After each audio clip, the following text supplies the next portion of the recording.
Thank you so much for attending my presentation about the Shell Smash dilemma, and first let's quickly look at what the move does.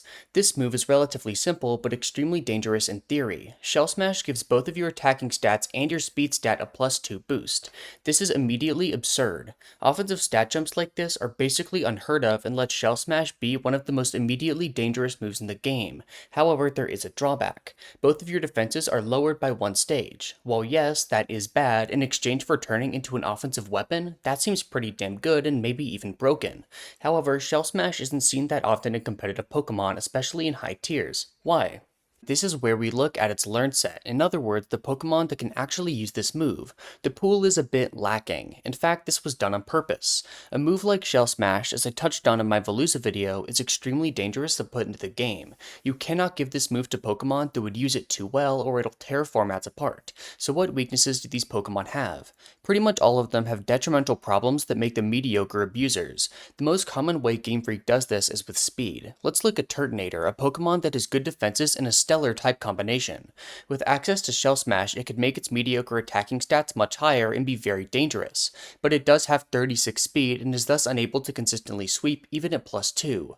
Another way is defense. One of the most difficult parts of Shell Smash is the fact that you have to live a move first, and if you can't do that, you'll always lose no matter how fast you are. This also applies to priority, letting Pokemon pick you off even after setting up. Things like this, among more, are how Game Freak balances Shell Smash users. So what does this mean for the move's success? Well, it's not good. Shell Smash is extremely difficult to balance. To make a Shell Smash user that's good in higher metagames without being immediately busted requires hitting a perfect sweet spot.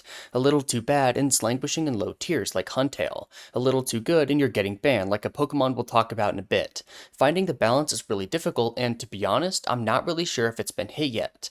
The highest Shell Smash users in Gen 9 are Poltegeist and Blastoise, both of which are banned from RU. In fact, about half of the Shell Smash users are banned from their respective metagames. They're too damn polarizing. And now we reach the few Pokemon that were a bit too good for this move. First we look at Cloyster.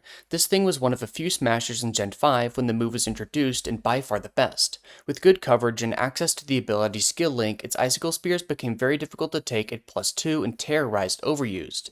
When gems were legal, it was a monster. When gems were banned, it was a monster. If given one turn of setup, you often just kinda lost the game. Thus, it was banned and remains usable in Ubers both in Unova but also Kalos just for good measure. Mega Blastoise is an interesting example as its access to Shell Smash wasn't intentional, it didn't get it during either Gen 6 or 7.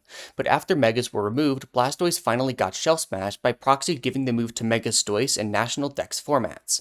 And guess what? With some insane stats and monstrous moves, it got fucking banned. Turns out there was a reason it didn't get the move when it was legal in standard formats. In conclusion, Shell Smash is an extremely polarizing option. With some of the most absurd stat boosts in the entire game, balancing it becomes almost impossible and creates either bad or broken Pokemon.